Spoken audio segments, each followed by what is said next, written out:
¿Qué tal? Soy Cecilia Soto, representante del gobierno de Chihuahua en la Ciudad de México. Y aprovechando la pandemia, estamos haciendo entrevistas con personajes, ya sea de Chihuahua o ya sea estudiosos de la situación de Chihuahua que nos puedan aportar algo. Y he encontrado pues, un tesoro viviente, que es la doctora Chantal Kramsuk. A ver cómo se pronuncia tu nombre, Chantal. Bueno, en francés se dice Cramausel, pero yo seguido digo Cramausel con doble S y ya. Cramausel. Ella es doctora en historia, estudió en la ENA, en la Escuela Nacional de Antropología, pero se doctoró en París, en la Escuela de Ciencias Sociales, y ha dedicado su vida a la historiografía pues del norte de México, incluyendo Chihuahua, y ahora está ahora es maestra, profesora, mentora de estudiantes de doctorado en el Colegio de Michoacán. Y viendo su currículum, que es muy largo, encontré cosas fascinantes sobre cómo se fue poblando el norte de México y en específico Chihuahua. Estudios muy interesantes sobre Valle de Allende y Parral.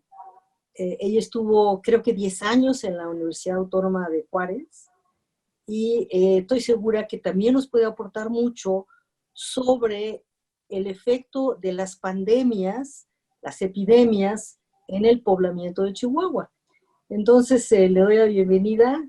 Chantal, ¿cómo estás? Pues bien, muchas gracias y muchas gracias por la invitación a participar para que divulguemos lo que estamos haciendo, que es difícil a veces para los investigadores tener más acceso al público en general.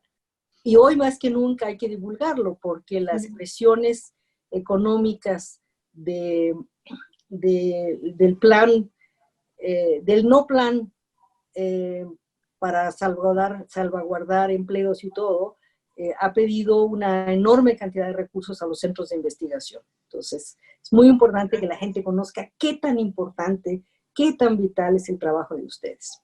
Chantal, cuéntanos, ¿cómo fue que llegaste al norte? Perdón que te interrumpa, pero yo creo que sí es muy importante para rescatar la memoria histórica. O sea, todavía hay gente, bueno, me he comunicado con amigos en Santa Bárbara que me dicen que hay gente que no cree en la epidemia. Y lo mismo pasa aquí en Zamora, Michoacán. O sea, es increíble porque no queda en los libros de texto, en los libros de primaria, de secundaria, de historia, la historia de las epidemias no existe. Nada más al momento del contacto, que se sabe que se murieron muchos indios, y luego ya no hay ninguna mención de epidemias cuando fueron recurrentes. Por lo tanto, es muy importante rescatar la memoria histórica en estos momentos. A ver, pero dígame, ¿realmente llegaron las epidemias a Chihuahua a pesar de estar tan aislados, tan al norte, tan lejos de la concentración del altiplano? Cuando sí se sabe bien es para el siglo XVIII, porque tenemos los registros de entierros. Y todas las epidemias del centro llegaron a Chihuahua. ¿Por qué? Porque estaba en el camino real de tierra adentro, que era el principio eje que comunicaba el Nuevo México con México. Entonces había una circulación constante de hombres, de mercancías, etcétera, ¿no? Y todas las epidemias llegaron, todas. Algunas fueron más regionales, pero en general en el siglo XVIII se expandieron por todo el virreinato. Qué interesante y qué paradójico. Hoy el camino de tierra adentro, precisamente en Valle de Allende, ha sido declarado Patrimonio de la Humanidad por la UNESCO. Y entonces fue ese camino el que llevó poblamiento, riqueza, epidemias y todo. Tú hiciste tu tesis de doctorado ahí, cuéntanos. Pues hice mi tesis sobre el poblamiento de la región de Parral, porque Parral, bueno, ahora dicen que es la capital del mundo, pero algo hay de eso en la historia. También fue la capital de todo el norte de México, realmente, porque ahí, o sea, la capital oficial era Durango, pero cuando se descubrieron las minas en 1631, ya unos meses después, en enero del 32, el gobernador ya residía ahí, entonces todos los poderes pues se desplazaron, menos el de Real Hacienda, pero el poder fuerte que era el gobernador pues estaba en Parral. y luego después se desplazó a Chihuahua, también contraviniendo la ley, porque la capital era Durango. Y hasta mediados del siglo XVIII volvió a Durango el gobernador. ¿Y qué tipo de grupos étnicos poblaron esa región? Pues los grupos étnicos eran muchos. O sea, se sabe ahora de los tepehuanes y de los tarahumaras, porque todavía hay grupos, ¿no? En Chihuahua. Pero también en lo que es ahora el altiplano central había muchos otros grupos. Y quizá el más conocido o el que más aparece en las fuentes es el de los Conchos, que tomó su nombre del río Conchos, pero se extendía desde Santa Bárbara hasta Namiquipa y más allá. O sea, era muy extenso. Y desapareció totalmente ese grupo. Perdón mi ignorancia, ¿Santa Bárbara es Valle de Allende? No, Valle de Allende, bueno, antiguamente se llamaba San Bartolomé y ahora es Valle de Allende. Y Santa Bárbara está más allá de Parral, o sea, hacia la sierra, mientras que Valle de Allende está hacia Jiménez. Ok, ok. Y cuéntanos, digamos, cuáles fueron las primeras pandemias, las primeras epidemias. Nuestros grupos indígenas no tenían, nuestros pueblos originarios obviamente no tenían ningún anticuerpo ante estos fenómenos.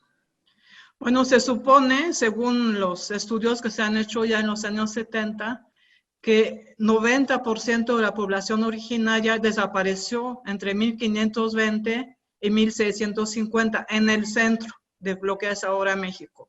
A partir de 1650 empezó a recuperarse un poquito la población indígena. Ya no descendió, cuando menos como en el periodo anterior. Ahora, hay un desfase con el norte porque la conquista es posterior. Y se supone que en el norte ese declive demográfico todavía se extiende hasta 1700 o 1730, según los autores. Pero fue igual, o sea, desaparecieron un montón de grupos como esos Conchos, como todos los que vivían en el desierto, lo que es ahora el Bolsón de Mapimí o entre Juárez y Chihuahua. Ya no había indios ya en el siglo XIX. Entonces, o eran nada más, perdón.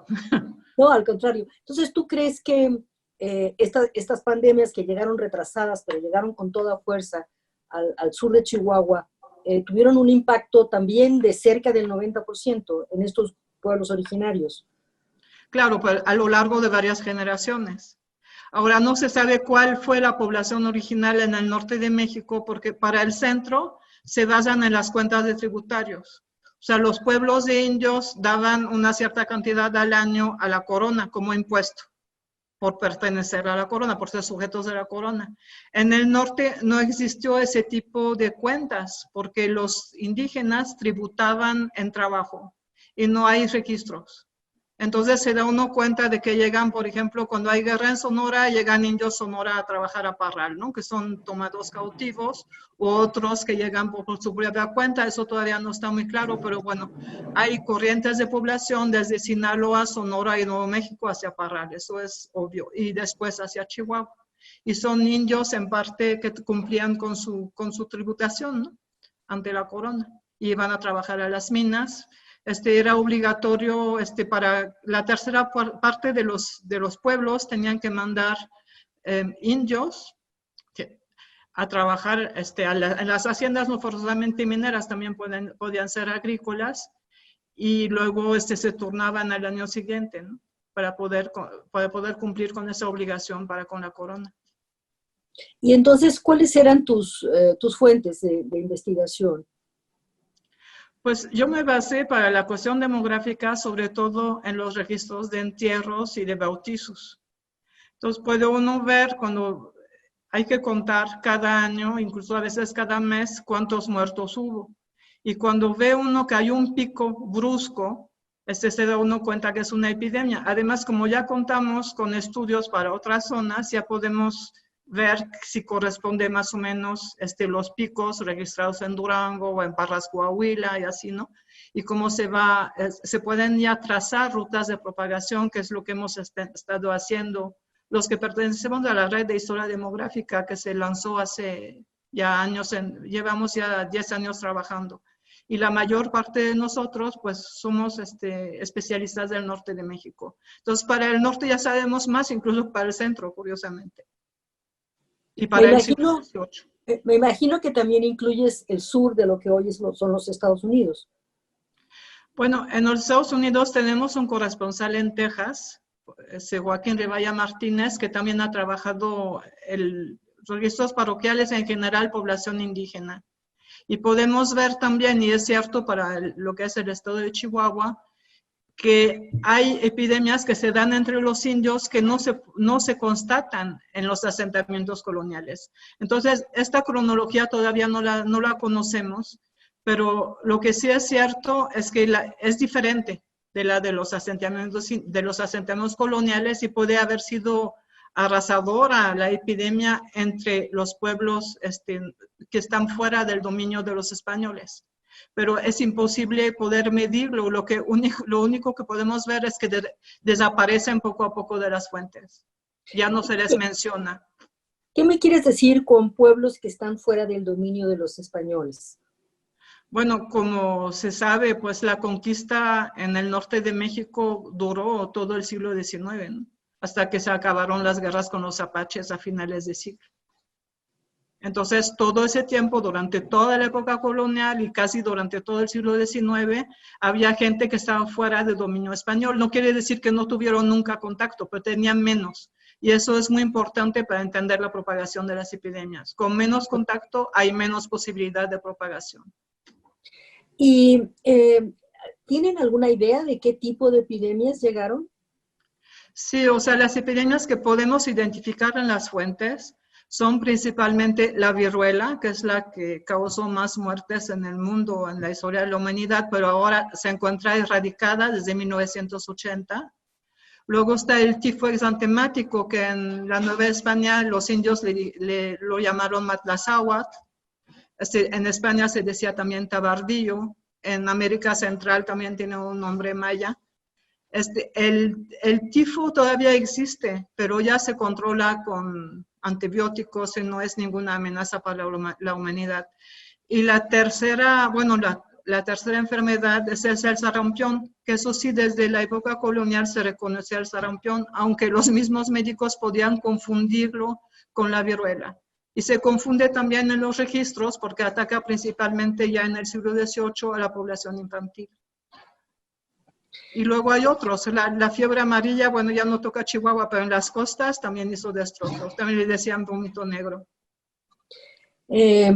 Entonces, digamos, incluso la epidemia de 1918, la de la influenza española o la influenza, no se compara en daño a por ejemplo, a la viruela. No, para nada. O sea, se supone que la influenza causó una pérdida considerable en el mundo, o sea, 3% de la población mundial, no las cifras más altas, 50 millones de muertos, mucho más que en la guerra. Sin embargo, no tiene comparación. O sea, en la época colonial podían morirse. Lo más común era que se morían cuando menos 10% de la población, pero muchas veces 20, 25, hasta 50%. O sea, una epidemia que llegó, por ejemplo, en el siglo XIX, que es el cólera, en 1849 en el Papibochi, hay pueblos que perdieron la mitad de su población. O sea, son catástrofes que ahora no nos podemos ni imaginar. ¿Será por eso que la gente no cree? Porque no hay memoria histórica. No hay memoria histórica y eso es muy grave porque constantemente aparecen nuevos virus, porque una de las propiedades de los virus es que evolucionan. Entonces, sí estamos constantemente bajo amenaza, pero hay que decir que ya tenemos medicamentos antivirales, se pueden producir vacunas, como seguramente va a salir una vacuna ahora en contra del COVID-19.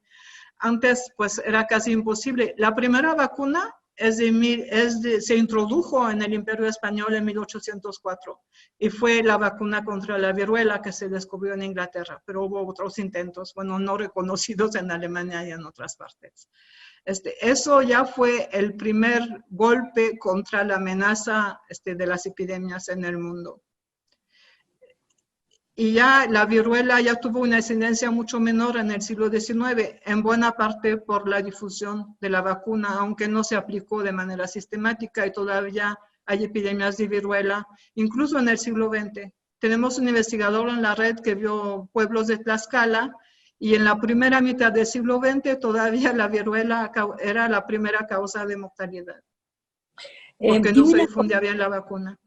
Y hay epidemias que atacan de manera, digamos, selectiva o con más fuerza a los niños y a las niñas que a los adultos. Sí, claro. O sea, el sarampión y la viruela, de esas epidemias que nosotros estudiamos en las fuentes históricas, esas atacan principalmente a los niños. Pero eso es un desarrollo, porque al principio, en el siglo XVI, los indios adultos también se morían. Pero poco a poco esas dos epidemias se volvieron infantiles. Ahora, el sarampión no ha desaparecido, ahora todavía hay un brote de sarampión en la Ciudad de México, que es una desgracia porque ya existe la vacuna. O sea, los adultos de alguna manera iban ganando inmunidad y los niños no. Y por sí, eso los niños no, en el caso de esos dos virus. Sí. En el caso de esos dos virus. Entonces, casi imagino tu respuesta, pero cuéntame qué piensas del movimiento antivacunas. Bueno, me parece un movimiento totalmente irresponsable. O sea, es cierto que cualquier vacuna hay un mínimo peligro y siempre sobre millones de vacunas pueden haber, pues no sé, decenas de muertos. Pero bueno, se salvan millones de personas con esto. O sea, y se ha visto que donde no se administran, como pasó en realidad en California en 2015 o en Europa también, por la gente antivacunas, pues hubo ya epidemias, porque tiene que haber, la mayor parte de la gente tiene que estar vacunada. O sea que la gente que tiene vacunas, que es del movimiento antivacunas, probablemente está viva gracias a las vacunas. Claro, gracias a los demás que están gracias vacunados. A los demás. Y sus niños no se enferman, lo que para ellos es prueba de que no requieren las vacunas, gracias a que otros niños sí están vacunados. Así es. O sea, tiene que haber ahí una política estatal. Uno no puede tomar la decisión de manera individual, como creen los norteamericanos a veces. Eso creo tiene que ser una política desde arriba, desde el Estado. Creo que ese fue el cambio legal en California, que ya no se iban a permitir excepciones por razones de religión o de lo que fuera, ¿no? Sí, aprendieron. Sí, aprendieron con un costo muy alto, ¿Cuál es tu proyecto de ahorita de investigación, Chantal? ¿Cuándo vuelves a Chihuahua? Pues vuelvo a Chihuahua 1 o 2 veces al año mínimamente, pero ahora he estado trabajando sobre presidios también y pues el año pasado apareció un libro sobre San Francisco de Conchos. Va a salir ahora uno sobre el pasaje Durango y estamos trabajando, bueno, estoy trabajando con sobre Monclova ahora, es otro presidio.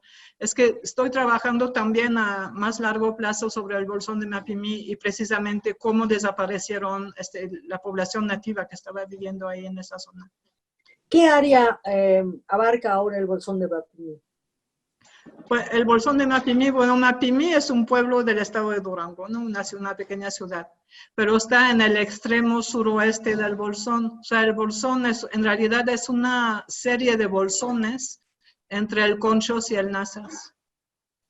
Y es una zona donde la gente va muy poquito, pero es muy interesante, porque es una zona desértica donde en las sierras hay manantiales y donde la vida humana es perfectamente posible. Y mientras más sube uno en esas sierritas y más agradable es el clima, por ejemplo. Hay mucha diferencia entre los lugares de abajo que son muy calientes y los de arriba, donde hay agua además, en casi todas las sierras. Ahora que hablaste de manantiales y de un clima adecuado, vi que un documental tuyo y de algún colega ganó un premio sobre Parras, Valle de Allende, el Vergel. Sí, hace muchos años. Pero cuéntanos, además nos gustó, ¿tú crees que lo pudiéramos recuperar para compartirlo con los amigos de Chihuahua? Pues probablemente sí, está en VHS. Y se pues ganó un premio en un festival de Acapulco de videos. y fue hecho en la Universidad Autónoma de Ciudad Juárez, donde trabajaba en aquel entonces. ¿Y por qué vergel? A ver, cuéntanos. Porque en la parte más desértica del norte central de México, hay lugares que son auténticos vergeles cerca de los ríos. Y lo que tiene ahora Valle de Allende es que tiene mucha agua, hay una presa ahora arriba, ¿no?, que permite controlar mejor el agua, pero desde la época colonial era un lugar fértil. O sea, siempre se dice que el norte es árido, pero todos los valles son muy fértiles. Claro. Recientemente estuve ahí, hay muchísimo cultivo de nuez y muchas otras cosas. Es un lugar mágico, diría yo, muy, muy bonito. Además, Claro. Juárez pasó por ahí de ida y de regreso, hay placas al respecto, y ahora te digo, es parte de del Camino Tierra Adentro, celebrado por la UNESCO como Patrimonio Cultural de la Humanidad. Y antes era mucho más variada la vegetación. Yo creo que los nogales están ocupando todo el espacio. Pero Y todavía hace 30 años había manzanas, peras, etcétera, ¿no? Era más pérsimos, variada. Sí, pérsimos también. Sí, el sí. nogal se lleva mucha agua además. Además, la verdad es un árbol que tiene que ser plantado, o sea, o que crece en las riberas de los ríos. Ahora lo están expandiendo por todo el desierto, pero a costa del manto freático. Bueno, se sabe Es, que en Chihuahua es un problema muy grave, ¿no? exacto, es un problema Sí. muy grande. Y dime una cosa, desde el punto de vista de pueblos no originarios, ¿solamente pobló el norte de México y Chihuahua españoles, vascos, catalanes? ¿Saben algo de eso? Pues se ha dicho durante mucho tiempo que el norte era más blanco, ¿no? O sea, más europeo, por así decirlo, que el centro de México. Pero eso es una verdad a medias, porque sin los indígenas, pues no hubiera habido ninguna colonización. Incluso en las guerras, los aliados de los españoles eran más numerosos que los propios Español, españoles. claro, claro, Entonces peleaban unos contra otros y gracias a eso se hizo la conquista. claro, O sea, claro. los tarahumaras, por ejemplo, que ahora se dice que siempre fueron rebeldes a la colonización, pues los encuentra uno en todos los reales de Minas. También van a pelear en contra de los indios del Bolsón de Mapimí, por mencionar un solo ejemplo, ¿no? ¿Y los apaches? Los apaches, pues parece que cuando menos en el siglo XVIII muchos provenían del Nuevo México, pero probablemente los había en el Bolsón de Mapimí. Ahora, apache es una palabra que quiere decir enemigo en Yomay del Nuevo México. O sea, no es Un una grupo étnico. denominación de los propios indígenas y es un término un poco vago. Ok, entonces no hay que usarlo mejor. ¿Cómo? Mejor no hay que usarlo. Pues lo debemos usar porque así aparecen las fuentes, pero Mm. sabiendo que no se refiere a un grupo en especial, sino probablemente a todos los nómadas o seminómadas que provenían o del desierto o de Nuevo México. Que por Muy cierto, bien. Nuevo México empezaba en el Carrizal, ahora es parte de Chihuahua ahora. Ah, comenzaba en el Carrizal. Sí, lo que es ahora Villa Humada, digamos. Ah, ahí nació mi abuela. ¿Ah, sí? Sí, en el Carrizal, exactamente. Muy bien. Chantal, me da muchísimo gusto haber platicado contigo de este tema. Eh, Quisiera que fuera la primera de muchas otras conversaciones, porque veo que tienes escrito muchísimo Sí, sobre historia de México, pero mucho sobre historia del norte de México y sobre Chihuahua, y me gustaría poder compartir con todos los que ven este canal ese conocimiento y ver qué tan importante es tener memoria histórica, poder ubicar que lo que nos está sucediendo ahora es parte de un fenómeno natural, pero que tenemos muchas herramientas que ha construido la humanidad y que ha construido la sociedad mexicana para poder salir adelante de este problema.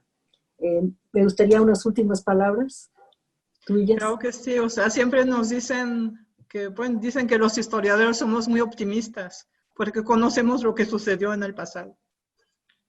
Y sí, podemos sortear muchas cosas como las epidemias que antes de ninguna manera se podía hacer. Además de que creían que era un castigo divino y que no se debía incluso hacer nada porque era voluntad divina. ¿De verdad? Sí, y eso, o también creyeron durante mucho tiempo que las epidemias se transportaban por el aire, que el contagio no existía. Entonces, todo eso impidió tomar medidas preventivas adecuadas Claro, por durante ejemplo, siglos. claro, higiene del agua. Pero de veras hubo, digamos, corrientes de pensamiento y de la sociedad que pensaban que actuar contra las epidemias era revelarse a una voluntad divina. Sí, así es. Empezó a cambiar totalmente con la ilustración, esa idea.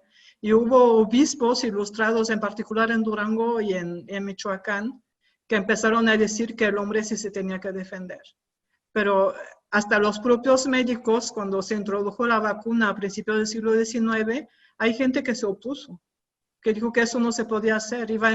Las epidemias eran castigos divinos y la humanidad tenía que soportarlos como tales. Qué bárbaro. Con razón la mirada del historiador es razonablemente optimista porque puede ver las cosas en contexto. Muchísimas gracias, Chantal, y te vamos a volver a buscar. Gracias a ti, muchas gracias. Hasta Hasta luego. luego.